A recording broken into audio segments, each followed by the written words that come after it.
पाकिस्तान के maritime sector को जदीद तकाज़ों से हम आहंग करने और कौमी मईशत को नई जहत देने के लिए वज़ीर आज़म पाकिस्तान ने एक जामे और तवील मुद्दती इस्लाहाती हिकमत अमली पर कारबंद होने का पुख्ता अज़्म किया है।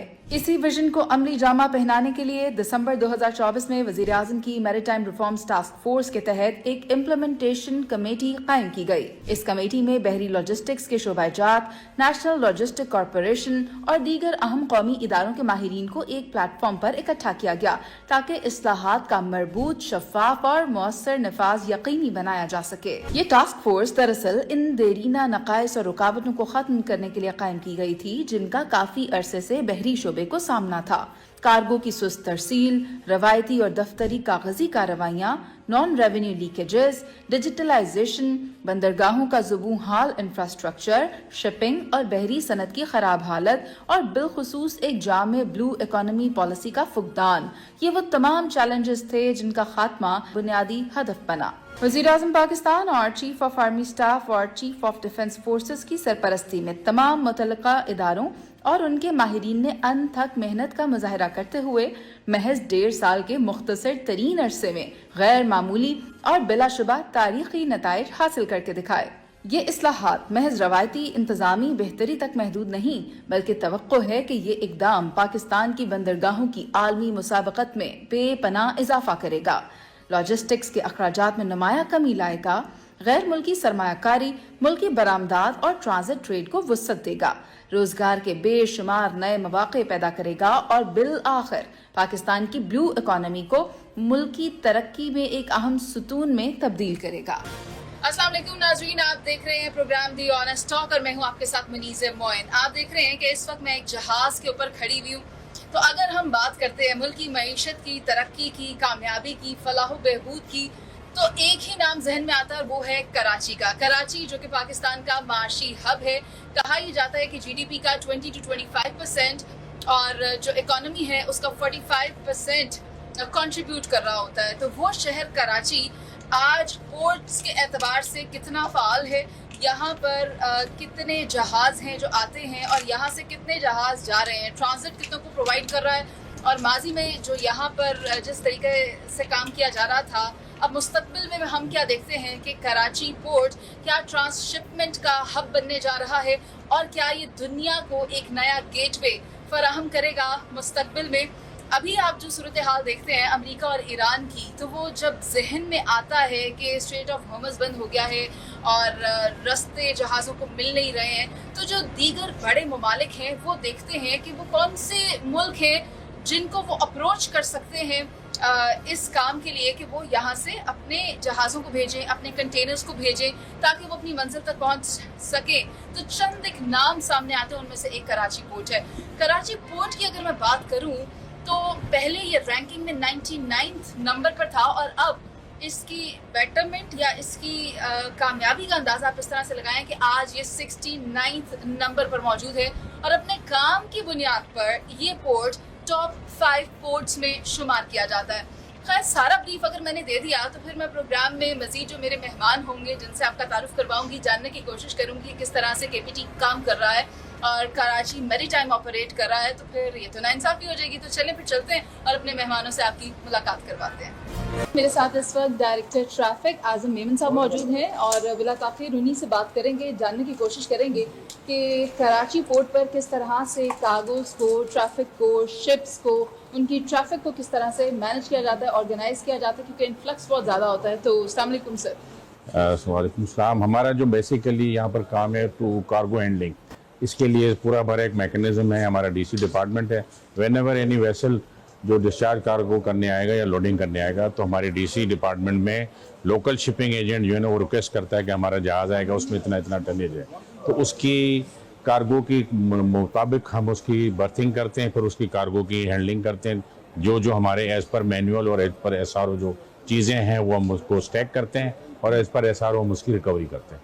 अच्छा सर, ये भी जानना चाहेंगे आपसे कि कितनी शिप्स हैं जो हमारे पोर्ट पर आती हैं और क्या उसका नंबर है, क्योंकि बताया ये गया था हमें वर्कशॉप या जो कॉन्फ्रेंस थी उसमें कि बहुत ज़्यादा नंबर है, तकरीबन 40 के करीब बर्थ्स हैं। तो इस ह्यूज नंबर के ऊपर हम इन शिप्स को किस तरह से मैनेज कर रहे होते हैं? एक्चुअली ये 40 जो बर्थ्स हैं वो मुख्तलिफ कमोडिटी वाइज आती हैं, क्योंकि अगर लिक्विड है तो वो ओपी पे आती हैं, OP 1, 2, 3 पे आते हैं। और उसके अलावा अगर ड्राई बर्थ के हैं जो बल्क की कार्गो, तो वो फिर अब 10 से 17 पे जाती हैं ईस्ट वाफ पे, और वेस्ट वाफ में आपका 18 से 25। ये मुख्तलिफ नोयत के नेचर ऑफ वेसल्स होते हैं, उस तरह लगते हैं। अगर कंटेनर वेसल हैं तो हमारे पास 3 कंटेनर टर्मिनल हैं, SAPTL, KGTL और KICT।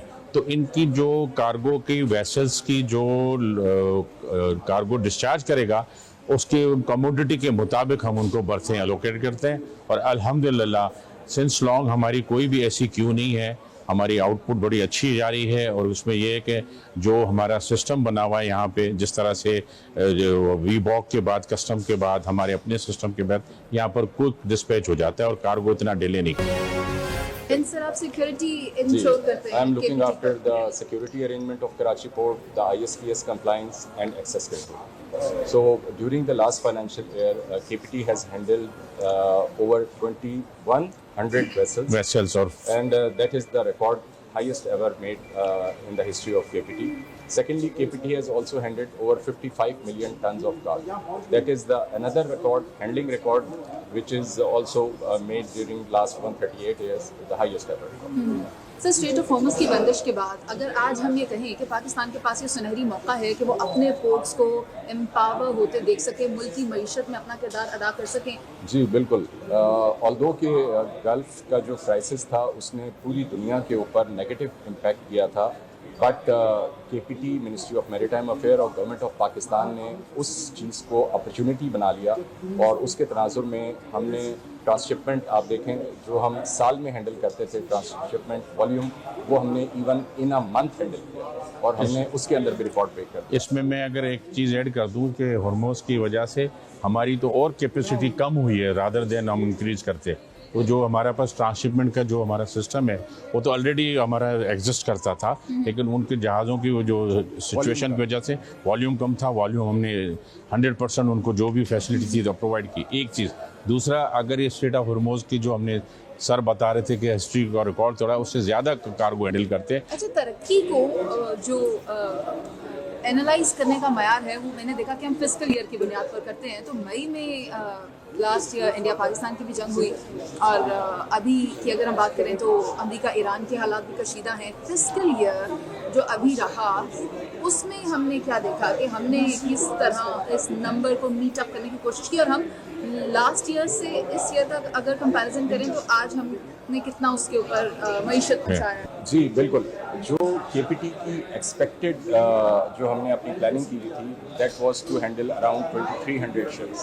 Because of that issue we were unable to meet that our own set line. However even then we have break the old record. अच्छा, सेकेंडली अब transshipment के अंदर जैसे आपको चेयरमैन साहब ने भी ब्रीफ किया था कि KPT ने बहुत फास्टली FTR के साथ और गवर्नमेंट की अदर मशीनरीज के साथ मिलकर नए SROs, जिसके अंदर ट्रांसशिपमेंट से रिलेटेड कुछ चैलेंजेस थे, कुछ कमोडिटीज़ या जो फुल कंटेनर भी हैंडल हो सकता था उसको ब्रेक हैंडल नहीं कर सकते थे, वो चीज़ जो है एड्रेस कर ली। बहुत सारी ऐसी चीज़ें जो कई इवन के डेकेड से जो है पेंडिंग थी, उनको जो है बहुत इमीडिएटली बेसिस के ऊपर जो प्राइम मिनिस्टर साहब ने कमेटी बनाई थी और उसको लीड कर रहे थे फेडरल मिनिस्टर मैरीटाइम, और उसके अंदर तमाम stakeholders including FPR include थे।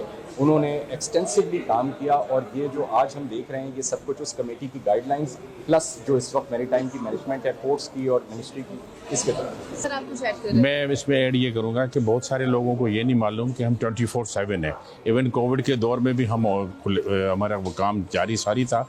और जो आप इंडिया पाकिस्तान की जो सिचुएशन की बात कर रही हैं, उस वक्त भी हम 24/7 थे। एक र्यूमर्स थे कि कुछ पाकिस्तान पे अटैक हुए थे, लेकिन पोर्ट स्टिल उसी वक्त भी वर्किंग कर रहा था, जहाज़ों की सेलिंग हो रही थी, डिस्चार्जिंग हो रही थी, और वो जो कार्गो डिस्चार्ज भी हो रहा था। सर थ्रेट आज भी एग्जिस्ट करता है, और कहा यह जाता है कि अब की बार भारत हमारे पोर्ट्स को हमें समंदर की जानिब से अटैक करेगा, क्योंकि सिक्योरिटी मामलात को आप देखते हैं, तो हम कितने तैयार हैं? Alhamdulillah, we are fully prepared, और even during the recent conflict with our adversary, उस दौरान भी हम fully prepared थे। इस शिप के कैप्टन हैं, तो सर मुझे ये बताएं कि ये जो शिप है जिसको ड्रेजर कहा जाता है, इसका मकसद क्या है? मुझे जहां तक पता है वो यही है कि पानी की गहराई को मेंटेन करना, बट वो हो कैसे रहा है ये बताइए। हाँ, ये ड्रेजर इट्सल्फ इसकी काफ़ी सारी किस्में हैं, जिसमें से एक किस्म ये है। और ये चैनल जो हमारी है जहाँ पर जहाज़ इंटरनेशनल आते हैं, उसको डेप्थ को मेंटेन रखने के लिए हमें ऐसे क्राफ्ट चाहिए हैं जो टाइम टू टाइम, क्योंकि एक प्रोसीजर है, नेचुरल प्रोसीजर है, जैसे हाई टाइड होती है, लो टाइड होती है, उसके साथ रेत अंदर चली आती है। हार्बर के अंदर जब हाई टाइड होती है वो पूरी रेत बाहर नहीं जाती जब लो टाइड होती है, और ऐसे जब मॉनसून होता है तो उसका फ्लो ज़्यादा बढ़ जाता है। तो जस्ट कीप दैट मेंटेन। हमें इसके साथ आप देखेंगे तो जहाज़ के ऊपर 2 बाजू हैं इसके, जिनको ड्रेज आर्म्स कहते हैं, जो ट्रेल करती हैं। जहाज आगे चलता है तो फिन्स जैसे होते हैं, जैसे आप फिन समझ लें, that goes down to the depth and it trails down behind the ship. जहाज के साथ ये 21 मीटर तक ये जहाज जा सकता है। एक्सकेवेशन करती है, एक्सकेवेशन नहीं, नीचे से बॉटम एक्सकेवेट करता है। हमारे साथ जेट लाइन लगी है जो कमोशन पैदा करती है, जमीन हिला के रख देते हैं, सारी रेत हिलाती है, और जब वो रेत सारी कमोशन पैदा होती है तो उसको सक करता है साथ में। And when we suck it there is a big hopper, you can see हमारे पास अपना सेल्फ कंटेंट स्पेस है, वो सारा इसके अंदर गिराता है, और वो जब भर जाता है हम उसको ओवरफ्लो करते रहते हैं, क्योंकि वो चूर्ण होके it's a mixture of sand and water. When it settles down at certain level, हमारे पास डिफरेंट गैजेट्स हैं विच टेल्स अस कि अभी कितना सॉलिड मटेरियल हो गया है। कौन से ये मैम ये हैं, ये सारे मीटर्स हैं, जैसे ये सक्शन दिखाएगा, हमें दिखाएगा कि हमारी जो ड्रेज आर्म है इसकी सक्शन कितनी है, ठीक है ना। ये पंप से हमारे सारे, हमें उससे पता चलेगा हमारे पास अभी सॉलिड मटेरियल कितना आ गया। दीज आर ऑल टेक्निकल, तो बहरहाल just to let you know कि these are all gauges which tells us different parameters by which we do certain कि इतना अभी हमारा 60, 70, 80% सॉलिड मटेरियल आ गया है। After 3 hours of dredging, when we are roaming around over and over at the same ground, we keep on extracting the material. पानी ऊपर आ जाता है, मटेरियल सेटल हो जाता है, and then we leave for the outer harbour, जो एक हमें डेजिग्नेटेड स्पेस है जहाँ पर हम ये फेंक कराते हैं। तो हमारे पोर्ट्स इस वक्त क्लियर हैं, ग्रीन सिग्नल दे रहे हैं बड़े बड़े शिप्स को कि वो यहाँ पर आएं और यहाँ से। बिल्कुल, ये ऑनगोइंग प्रोसेस है, ये ऑनगोइंग प्रोसेस है। जैसे ही कहीं पे हमें कोई ऐसा क्वेश्चन रेज होता है बाय एनी शिप और एनी एजेंट के हमारे पास डेप्थ कहीं पे क्वेश्चन मार्क पे आ रही है, तो we jump to that and we कितने ड्रेजर्स हैं हमारे पास? हमारे पास इस वक्त एज ऑफ नाउ 4 ड्रेजर्स हैं। ठीक है जी, और जिसमें सबसे ऑपरेशनल है। जी, सबसे बड़ा ड्रेजर ये है हमारे पास, सबसे बड़ा ड्रेजर ये है TSH Diabul है इसका नाम, which is called trailer section hopper dredger. ठीक है, ठीक है। और इसी काइंड का एक और इससे पीछे है, जो भी almost we are going to scrap होने जा रहा है, जो because it is out of service. उसके अलावा 2 डिफरेंट काइंड के हैं, वो स्टेशनरी ड्रेजेस हैं, वो along side the birth dredge करते हैं, along side, they can not move on their own. तो जो बर्थ के अलॉन्ग साइड भी हमें सर्टन को, कि जहाज आके जब अलॉन्ग साइड होता है उसका इतना ड्राफ्ट होता है कि उसको वहां पर आके सेफली मूव होना है। जैसे भी सब जहाज मूव हुए हैं ना इनको, तो हमें वो डेप्थ मेंटेन को, वहां पर भी हमारे पास सिल्टेशन बढ़ती रहती है। सर एक बार एक खबर नजर से गुजरी थी जिसमें एक जहाज एक जगह पर फंस गया था, और वो काफी देर तक, और वो हमारा ही पोर्ट था। वो पोर्ट नहीं थी, that was outskirts of the port. वो जहाज, उसका इंजन, किसका जहाज था? वो जहाज एंकर हुआ था, उसका एंकर टूटा और वो वेदर रफ हुआ और उसका इंजन नहीं चल पाया, तो वो ड्रिफ्ट होके हमारे ओशंस में बीच के करीब आ गया। That was not in the port. Port में जहाज ऐसे फंसता नहीं है उस तरह से, सिंपल बॉटम को भी टच हो सकता है, which is a very unlikely case. जो आप कह रहे हैं ना, वो रफ वेदर में जहाज का एंकर टेक अवे हो जाता है, वो टूट गया, तो then it will drift away to the shore side, और वहां को फंस गया, वो बाद में फिर केपीटी नहीं निकाला। सर ये ड्रेजिंग करते हुए क्या मसाइल दरपेश होते हैं? ड्रेजिंग करते हुए मसाइल तो नहीं, हमें जो चैलेंजेस हैं वो ये हैं कि इसमें you have to be attentive 24/7, because when you are working, हर वक्त ट्रैफिक, क्योंकि ये जहाज की 2-3 कंडीशंस होती हैं जिनमें ऑपरेट करता है। एक होता है आपका स्टैंड बाय सिचुएशन, जिसमें engines are stand by, officers are stand by, crew stand by, और ये जहाज 24/7 स्टैंड बाय मोड में ही ऑपरेट होता है। वैसे आम जहाज जो होता है वो हार्बर एरिया में स्टैंड बाय होता है, when it goes to the open ocean तो फिर वो नॉर्मल हो जाता है। आप वॉच में डाल दें, ऑटो पे भी डाल दें, तो वो कोर्स पे फॉलो करता रहेगा। लेकिन this one, because it works in the close proximity to the other crafts, तो we can not let it be like that. So our ports are open now for all. Yeah, our ports are open. All berths are working. All the ships are going in and out. So That's well. yeah. और अभी इसी गुफ्तगू के साथ हम एक break पर चलते हैं नाज़रीन, वापस आएंगे, साथ रहिए।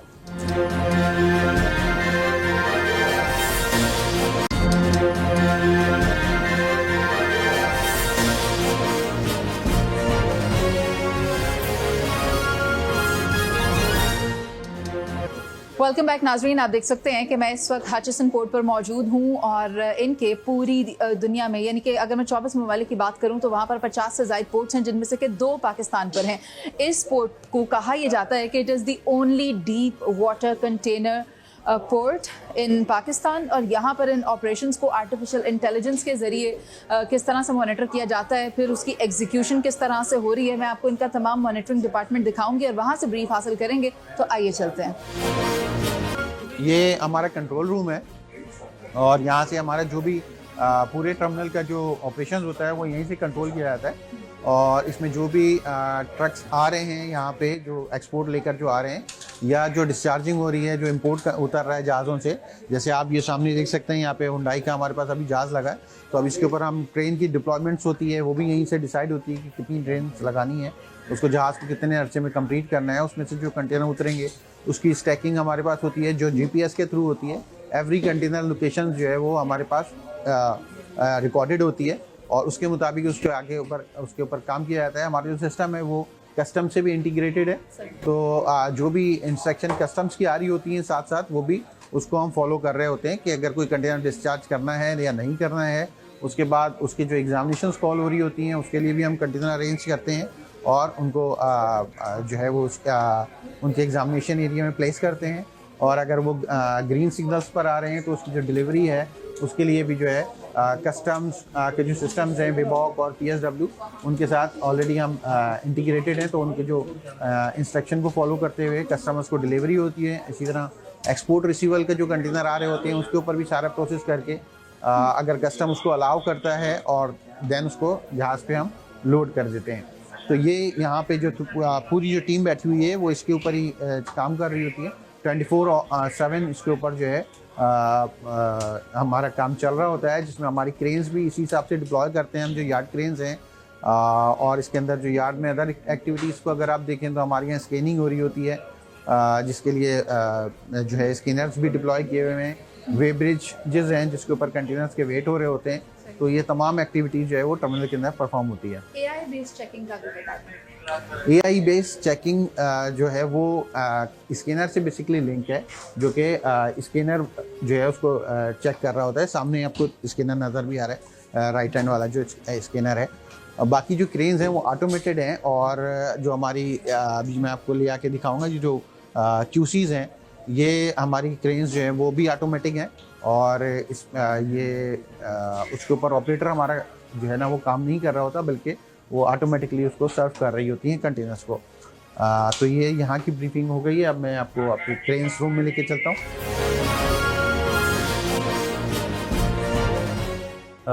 मेरा नाम हमज़ा मसूद है और मैं हचिसन पोर्ट से मुझसे 10 साल हो चुके हैं मुझे यहाँ पे, और मैं यहाँ पे ऑपरेशंस को लुक आफ्टर कर रहा हूँ। ये हमारा जब हमने जिक्र किया था कि we have a state of the art technology remote QCs, तो ये हमारे पास हैं।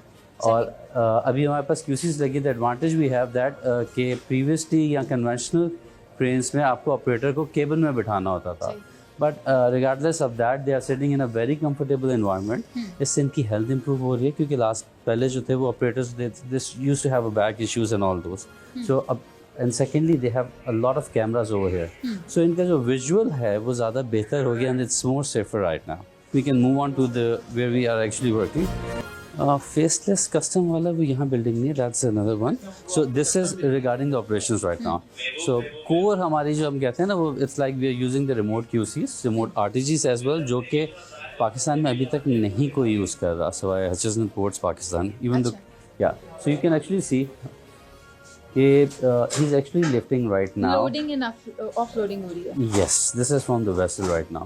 Discharge कर रहा? Yeah, so he's just going to take out the discharging container from here. इसके पास already highlighted which one he needs to lift off. So he's going to bring it back to a certain height. Auto it. So this is a real time right now. Whatever he is doing is on the vessel. So why I mentioned that it's more safer, that you can actually see it's not only this view. He knows everything on the vessel. Because we do have some people working, which are called the stevedoring staff. So we need to ensure their safety as well. So that's why. So now they are going to bring it down to the yard side. Sir, हमारे ports की जो कारकर्दगी है के बारे में मुझे बताएं कि एफिशिएंसी, वर्क एफिशिएंसी कितनी है कि हम यहाँ पर कंटेनर्स को कितनी देर रख सकते हैं और उसको डिसमिनेट करना, उसके ऊपर हमारी अभी तक कैपेसिटी क्या है? आई गेस कैपेसिटी रिलेटेड अभी इशू नहीं है। यहाँ पे जो हम अभी हैंडल कर रहे हैं that related to the crane capacity, crane handling. So with auto mode if we are talking about this we can actually easily go for around 26-25 moves per crane per hour per QC। So हमारे पास फ़िलहाल 14 QCs हैं, expansions हैं KPT के साथ, already we are engage in that. So later on we will increase that as well. But sir मुझे लगता है अगर हमारी वर्क एफिशिएंसी ज़्यादा बेहतर है, हमारी क्रेन्स ज़्यादा हैं, तो हम Efficient ज़्यादा काम को हैंडल कर एट सकते ए हैं। टाइम एंटरटेन कर Yes. सकते हैं। ठीक है, इट्स नॉट ओनली रिगार्डिंग कि हमारे पास क्रेन ज़्यादा हों, इक्विपमेंट ज़्यादा हों और हम कर दें। आपने भी एक बात की थी कैपेसिटी की at the back end as well, क्या हम उतना ले सकते हैं? Yes, we do have that capacity और that's why we are very lucky कि we don't have a vessel over there right now, because straight हमारे पास 4 वेसल्स थ्रू आउट होते हैं। So for that yes, cranes आपकी अगर smooth चल रही हैं, यार्ड आपको सपोर्ट कर रहा है, we can actually work. So I am just going to take you to the remote RTGC area. Right. ये हमारा सेकंड फेज़ में हमने किया था। हमारे पास 2 फेज़ चल रही हैं आर्ट के, एक कन्वेंशनल है और एक रिमोट है। रिमोट में उसी तरह जैसा मैं कहा, ये लोग यहाँ बैठ के काम कर रहे हैं, the operator is not suppose to be sitting over there. वो AI हेल्प के साथ they are working on that, they are just going to lift the container, it's automatically going to be place, और फिर अगर कोई delivery आएगी that shuffling would be done automatically and the container would be सारा available. Robotic काम हो रहा है वहाँ पर? You can say around 60% of the वो things जो एफिशिएंसी इंक्रीज की जिसमें बंदे अनएम्प्लॉय किए और ये उसी तरह से हुआ है? नहीं, हाँ, मैं आपको बताता हूँ, अनएम्प्लॉय नहीं हुए, we have train them, Okay. क्योंकि this is the first time even for this Hutchison port ने पहले स्टार्ट करने से पहले इन्वेस्ट किया था बार्ज में। So we actually made a barge which was capable of handling the containers, because ये टेक्नोलॉजी यहाँ नहीं थी, तो हमने उनको सिखाया कि how to handle that. So ठीक अब अल्हम्दुलिल्लाह बहुत सारे लोग बहुत सारे दूसरे मुल्क में जाके अभी काम कर रहे हैं। It's okay that. So these are the RTGCs। Yes, these are the rubber tyre gantries. But इसके आगे हम एक चीज़ ऐड करते हैं विच इज़ रिमोट RTGCs या remote control RTGCs। Conventional RTGCs में operator needs to go climb up the RTGC and stay over there for 3 hours. पुराना तरीका है। We do have that as well, because मैंने कहा कि we have 2 modes, conventional and remote. So we are moving towards that. So ये जो है we have around 22 of the remote RTGCs right now. And अगर हम देखें, इसने अभी एक बटन दबाया and the screen is gone and it's shifted to the next. इससे efficiency increase हो गई। पहले एक ऑपरेटर एक काम कर रहा है, he needs to lift it, place it onto the container या stack, फिर वापस आएगा, फिर दूसरा काम करेगा। कोई को जॉब नहीं है था? Okay fine. तो we will show you that. इसके पास जॉब आई है रैंडम, किसी भी ट्रेन की। अब एक रैंडम जॉब आई है, आई गेस इट्स प्लेसमेंट। हाँ, so he needs to deliver that. So this container shuffling and bringing it to this location is already done automatically. Okay. So no time wasting for that. The only thing he needs to make sure is that he places this container properly onto the chassis, and there's no locks, because we need to place it on the locks because it's a traffic rules outside. So that's it. So it has increased the efficiency. ठीक। और we do have one more thing for the yard surveillance system, YSS, yard surveillance monitoring. अगर आप देखेंगे ये जो आपको red zone नज़र आ रहा है, so we have this, if anybody is out of their trucks, this is more related to the safety security thing. So this will pop up, like it just pop up right now that the कि person यहाँ is पर out. अंदर गाड़ी में नहीं है। He is out of his truck. For what reason? You need to check it now. So now the patrolling vehicle would be going over there and they will ask them. So अगर इसको हम और advance कर रहे AI हैं, के through है। this is AI. So इसी तरह कहीं भी कोई ड्राइवर उतरेगा, यहाँ there is a long stay over there, that will pop up to him that okay, ये long stay है. So ये सिक्योरिटी पर्पसेस के लिए भी it's बेहतर है। safety as well, yes, security and safety. क्योंकि अभी सारे ports का यही है कि we don't want people to get out of the trucks in yard. They come, take their delivery or give export and just leave. Yeah.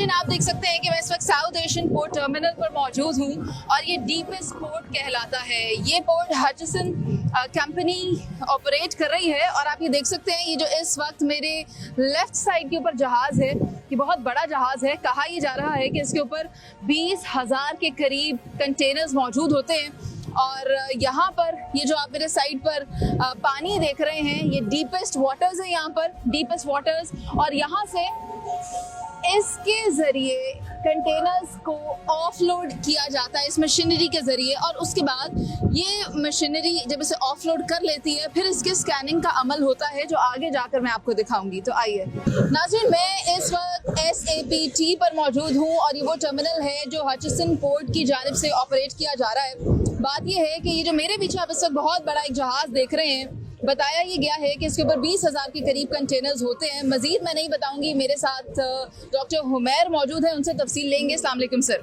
वालेकुम अस्सलाम जी। इस वक्त हम मौजूद हैं south Asia Pakistan terminal limited, जो कि कराची पोर्ट का सबसे डीपेस्ट कंटेनर टर्मिनल है और ये हटचिसन पोर्ट जो है वो इसका कंटेनर ऑपरेटर है। तो हम बात करेंगे कि यहाँ जो है इस वक्त आपकी जो ड्राफ्ट लेंथ है, ड्राफ्ट डेप्थ कह लें आप, तो वो 16 मीटर्स है। तो यहाँ दुनिया के one of the largest ship जो है वो बर्थ होने के इस पे कैपेबिलिटी है और SAPTL के पास इस वक्त 4 बर्थ्स हैं, जो कि 4 साइमल्टेनियस बड़े जहाज जो हैं वो बर्थिंग कैपेसिटी पे यहाँ आ सकते हैं। अच्छा, यहाँ पर इस पोर्ट पर कितने कंटेनर्स हैं? क्योंकि बेतहाशा कंटेनर्स तो मैं देख रही हूँ, लेकिन आपके पास तो एग्जैक्ट नंबर होगा।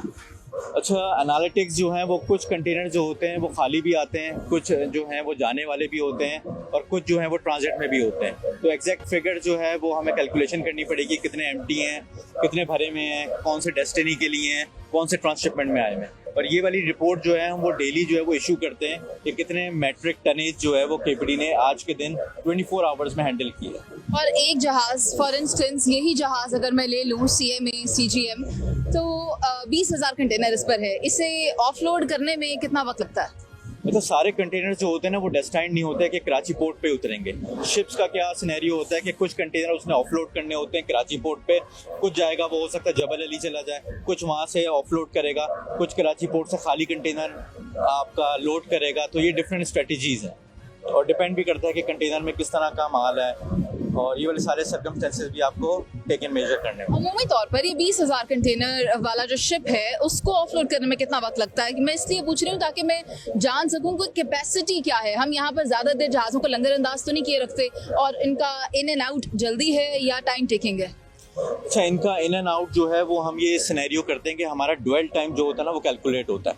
ड्वेल टाइम ये होता है कि ड्वेल टाइम जब तक कंटेनर शिप आया, हमारी बर्थ हुआ और बर्थ से वो फारिग कब हुआ।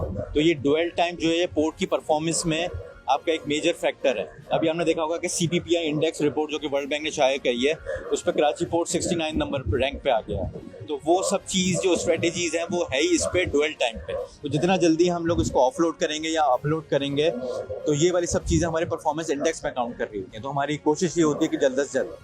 ठीक है, बहुत शुक्रिया डॉक्टर हुमैर।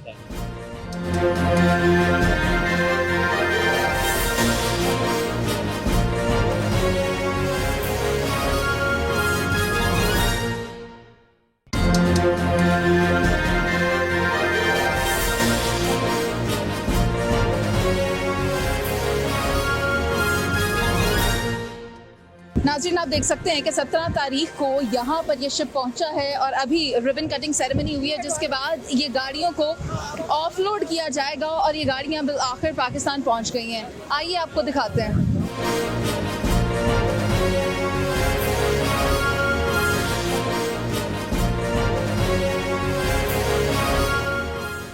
नाज़रीन, मेरे साथ कमर्शियल मैनेजर KTTL मौजूद हैं, कमाल साहब इनका नाम है, और मैं इन्हीं से जानूंगी कितनी गाड़ियां हैं जो पाकिस्तान पहुंची हैं। सर बताइए। 2000 से ज़्यादा इलेक्ट्रॉनिक व्हीकल्स हैं जो शंघाई से आई है, 17 से 20 दिन में कराची पहुंची हैं और अभी दिन 2 बजे तकरीबन इनका डिस्चार्ज ऑपरेशन स्टार्ट हुआ है और हम उम्मीद करते हैं कल इसी टाइम इंशाल्लाह ऑपरेशन कंप्लीट कर रहे होंगे। तो ये तमाम व्हीकल्स कराची पाकिस्तान के लिए हैं। और चाइना से इस तरह के मजीद कितने शिपमेंट्स पाकिस्तान पहुंच रहे हैं? जो BYD ने हमें बताया एक शिप और पीछे है जो 17 और 18 को वहाँ से सेल होगा, जो नेक्स्ट मंथ टेंटेटिव इन्हीं डेट्स में कराची आ रहा है। ठीक है, ये तो है चाइना से आने वाला शिपमेंट जिसमें कि 2000 से ज़ायद गाड़ियाँ हैं। इसके अलावा कौन कौन से शिपमेंट्स हैं जो अभी कराची पोर्ट पर पहुँच रहे हैं? की बात करते हैं तो ये रेगुलर बेसिस है, हमारे पास कमर्शियल व्हीकल्स भी आ रही होती है। इनफैक्ट एक वेसल एक दिन के बाद 19 को भी बर्थ हो रहा है, तो 400+ व्हीकल्स लेके आ रहा है, तो ये रेगुलर फिनोमेना है। ये एक एक्सेप्शनल वेसल है क्योंकि शिप एक ब्रांड को लेकर कराची आया है और तमाम व्हीकल्स जो हैं इलेक्ट्रॉनिक हैं। ये एक नई चीज़ है। इससे हमारी जो इम्पोर्ट्स हैं वो कितनी बेहतर हो रही हैं? इम्पोर्ट बेहतर होंगी। दूसरा, पाकिस्तान में जो चैलेंजेस हैं तो ये इलेक्ट्रॉनिक व्हीकल्स एक नया एज होगा कि हम इलेक्ट्रॉनिक व्हीकल यूज़ कर रहे होंगे, जो फ्यूल के चार्जेस बढ़ तो फ्यूल एफिशिएंसी बेहतर होगी। मेरा ख्याल है अब ये गाड़ियों ने नीचे आना है और हमें रास्ता छोड़ना चाहिए। आइए नाज़रीन, मेरे साथ इस वक्त मौजूद हैं rear admiral Karachi port terminal Shahid Ahmad साहब। उनसे जानने की कोशिश करेंगे कि किस तरह कराची पोर्ट को बेहतर किया जा रहा है और यहाँ पे शिप्स का इन्फ्लक्स कैसा है और पाकिस्तान की जो इकॉनमी है उसमें ये पोर्ट क्या रोल प्ले कर रहा है और आने वाले मुस्तकबिल में जो ममालिक हैं दीगर जो पाकिस्तान को एक रोशन सितारा नज़र आता है, जिन्हें पाकिस्तान या यहाँ से वो अपना मुस्तकबिल देखते हैं शिपिंग का, पोर्ट्स का, ट्रांसशिपमेंट का, उस पर इनका क्या कहना है सर? जी मैडम, पहले तो बहुत बहुत शुक्रिया इस अपॉर्चुनिटी का। और आज हमारे लिए बड़ी खुशकिस्मती की बात है कि हसन साबिर साहब जो हमारी मैरीटाइम कमेटी के नेशनल कमेटी जो नेशनल असेंबली की स्टैंडिंग कमेटी है उनके मेंबर भी हैं और आज ये हमारे पास तशरीफ़ लाए थे और आपके साथ भी अच्छा मौका मिल गया कि हम आपको ये रोरो शिप दिखा रहे हैं। जो आपने बात की कि कराची को किस तरह रोल प्ले कर रहा है, तो मैं बताना चाहूँगा कि कराची पोर्ट है जो अभी फिजिकल ईयर हमारा ख़त्म हुआ 30 जून को, हमने अपनी 138 साल की हिस्ट्री का सबसे ज़्यादा कार्गो हैंडल किया है। हमने अपनी 38 साल की हिस्ट्री के सबसे ज़्यादा हमने कंटेनर्स हैंडल किए और अपने शिप 2115 शिप्स हैंडल किए। और आज जिस शिप पे आप खड़ी हैं जो रोरो शिप कहलाता है, जो इस वक्त पाकिस्तान में पहली दफ़ा 2006 के करीब ईवी व्हीकल लेके आया, तो ये भी पहला शिप है अपनी इस नौइयत का। तो आप देख सकती हैं स्टैटिस्टिक्स से मैं आपको बता रहा हूँ कि पाकिस्तान के पीटी कराची पोर्ट ट्रस्ट किस तरह पाकिस्तान की तरक्की में हिस्सा ले रहा है, क्योंकि पोर्ट एक तरह का आप समझ लें कि पैमाना है मुल्क की तरक्की को जांचने के लिए। तो अल्हम्दुलिल्लाह पाकिस्तान के तमाम पोर्ट्स इस पैमाने पे पूरी उतर रही हैं और अल्हम्दुलिल्लाह कराची पोर्ट पाकिस्तान की मईशत का 60% तकरीबन कार्गो जो है वो कराची पोर्ट हैंडल कर रहा है इस वक्त। सर, कौन से वो इंटरनेशनल कंट्रीज हैं जो इसमें हमारी मुआवनत कर रहे हैं?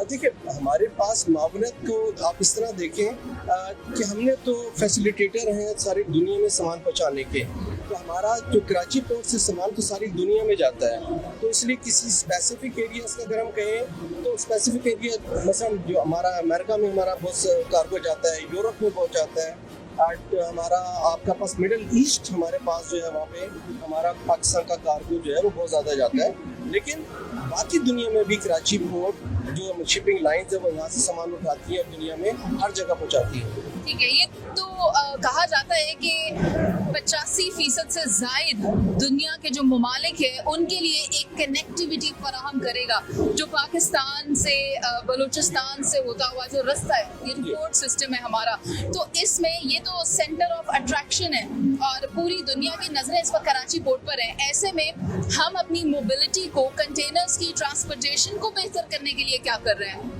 जी, इस वक्त तमाम एज ए नेशनल आप समझे all elements of national power इस काम में मुलविस हैं। जिस तरह आप देख सकते हैं कि मेंबर नेशनल असम्बली भी इस वक्त हमारे पास खड़े हुए हैं और इसी काम के लिए आए हैं। तो हमारी जो इस वक्त कनेक्टिविटी है पाकिस्तान की, पाकिस्तान को अल्लाह ताला ने जोग्राफियाई लिहाज से बहुत मुनफरिद मुकाम अता किया है, जो कि दुनिया के लिए ट्रांसशिपमेंट और ट्रांजिट हब दोनों है। हमारी कनेक्टिविटी चाइना के साथ है, हमारी सेंट्रल एशिया के साथ है, हमारे यूरोप के साथ है, और हम सेंट्रल एशिया के लिए और अफगानिस्तान के लिए तो हम गेट में है बेसिकली। अब हमारे पास पहले हमारी डिपेंडेंस थी कि हम सिर्फ सेंट्रल एशिया अफगानिस्तान के थ्रू जा सकते थे।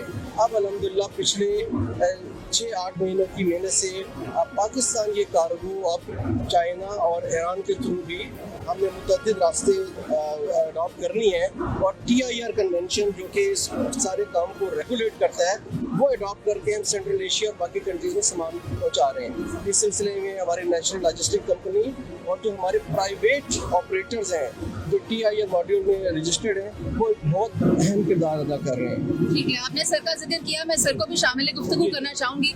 सर, पाकिस्तान को एज अ ट्रांजिट हब हम किस तरह से बनाएंगे, उसके लिए लाहा अमल क्या इख्तियार किया जाएगा? बिस्मिल्लाहिर्रहमानिर्रहीम। देखिए, पाकिस्तान की जो 3 पोर्ट्स हैं हमारे पास, कराची पोर्ट ट्रस्ट है, गवादर पोर्ट है और बिन कासिम पोर्ट है। हम तीनों को रीएक्टिव करने जा रहे हैं। कराची पोर्ट ट्रस्ट तो ऑलरेडी से एक्टिव है, बट उसकी जो ट्रांसशिपमेंट है उसको मजीद बड़ा कैपेसिटी है। यहाँ पर चेयरमैन साहब मौजूद हैं और इनकी जो माहिराना सलाहियतें इस वक्त मौजूद हैं वो नज़र आ रही है इस वक्त। देखिए, ये जो ईरान और अमेरिका जंग के बाद जो सूरत हाल इस खलीज के एरिया के अंदर हुई, रिकॉर्ड के ऊपर है कि पाकिस्तान की पोर्ट्स ने कार्गो हैंडलिंग के अंदर एक रिकॉर्ड कायम किया और अपना ही रिकॉर्ड भी ब्रेक किया। आदाद शुमार जो है वो चेयरमैन साहब ने आपको बताएं। ये हम और उस कैपेसिटी के साथ पाकिस्तान को एक रीबिल्ड और रीशेप करने जा रहे हैं।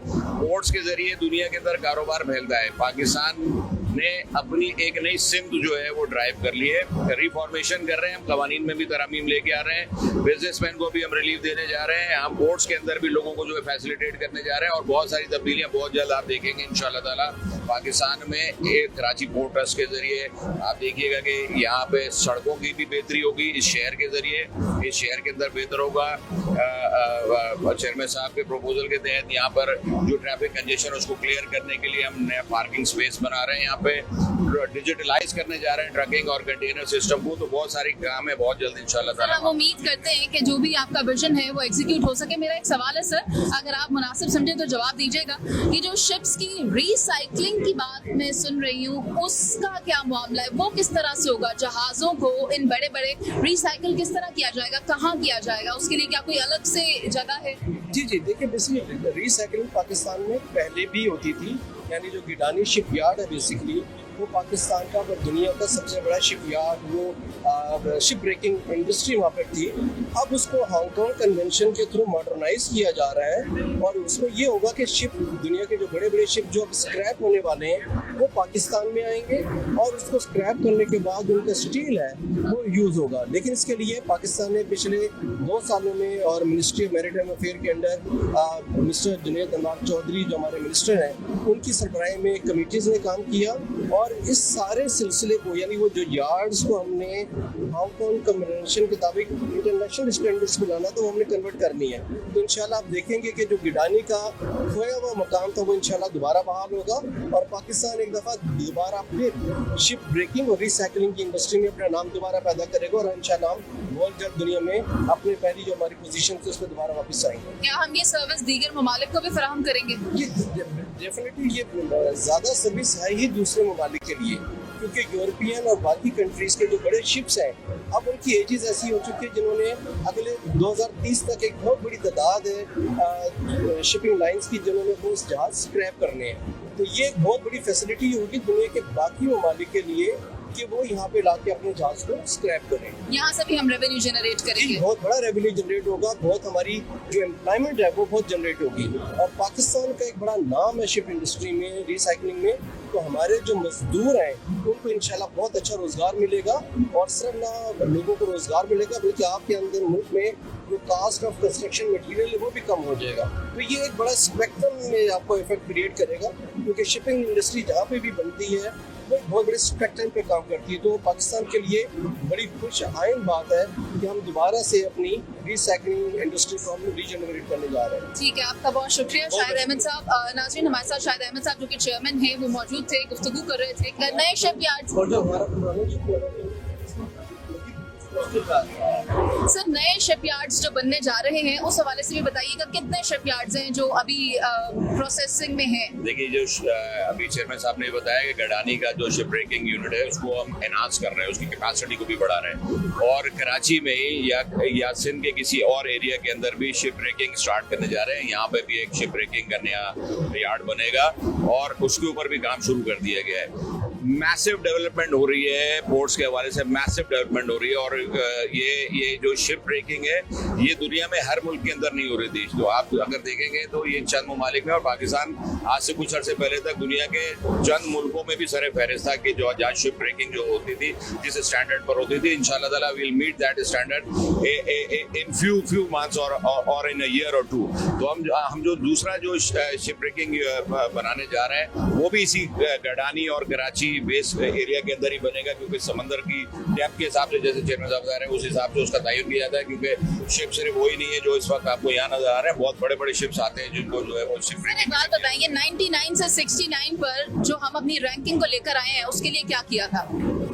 देखिए उसके लिए तो सबसे आई थिंक इसका जवाब मैं ज़्यादा बेहतर दे सकूंगा क्योंकि वो टेक्निकल है। देखिए जो ये वर्ल्ड रैंकिंग है ये वर्ल्ड बैंक इशू करता है और इसमें तकरीबन इस साल जो उन्होंने असेसमेंट की थी वो 410 करोड़ की थी। तो अल्हम्दुलिल्लाह पाकिस्तान केपीटी इस वक्त जो हमारी पुरानी पोजीशन थी 2024 की वो थी 99 और अल्हम्दुलिल्लाह इस साल हमने दुनिया की 30 बड़ी पोर्ट्स को हमने पीछे छोड़ा और हम अब 69 पोजीशन पे आ गए। बेसिकली जो काम हमने किए वो हमारी वर्क फोर्स ने अपनी एफिशिएंसी को बढ़ाया, हमारे टर्मिनल ऑपरेटर्स ने उस एफिशिएंसी को बढ़ाया और हमने जीरो वेटिंग टाइम किया, यानी जब शिप आता है तो हम उसको वेट नहीं करने देते, कंटेनर शिप को अपने पायलट भेज के उसको फौरन हम डॉक कराते हैं और इसी तरह जिसमें से सामान उतरना होता है उसकी एफिशिएंसी को हमने इंक्रीज़ किया और इसी तरह जब शिप में वापस जाना है तो हर स्टेज पे जो स्टेप्स इन्वॉल्व हैं उसको बड़ी बारीक बीनी से हमने देखा। हमारी टीम ने बैठ के उसको एनालिसिस किया, उसके बाद हमने वो मेजर्स इम्प्लीमेंट किए जहाँ पे भी टाइम को सेव किया जा सकता, क्योंकि मैरीटाइम इंडस्ट्री में टाइम इज अ मनी। तो अब हम मजीद इस्तेलाहात कर रहे हैं ताकि ये रैंकिंग हम मजीद आगे लेके जाएं और हम दुनिया की पहली 10 पोर्टों में इंशाल्लाह शामिल हों। इंशाल्लाह सर। हमारा ये जो पोर्ट एंड शिपमेंट का सेटअप है हमारी मुल्की मईशत को बेहतर करने में अपना किरदार अदा करेगा और किस तरह ये नौजवानों के लिए रोज़गार फराहम करेगा और इसके साथ जो इंफ्रास्ट्रक्चर है शहर का भी और ये पोर्ट का भी उसको भी हम मुस्तकबिल में आने वाले वक्त में बेहतर होता देखेंगे। प्रोग्राम का वक्त खत्म हो गया, मुझे इजाज़त दीजिए, अल्लाह ने के बाद।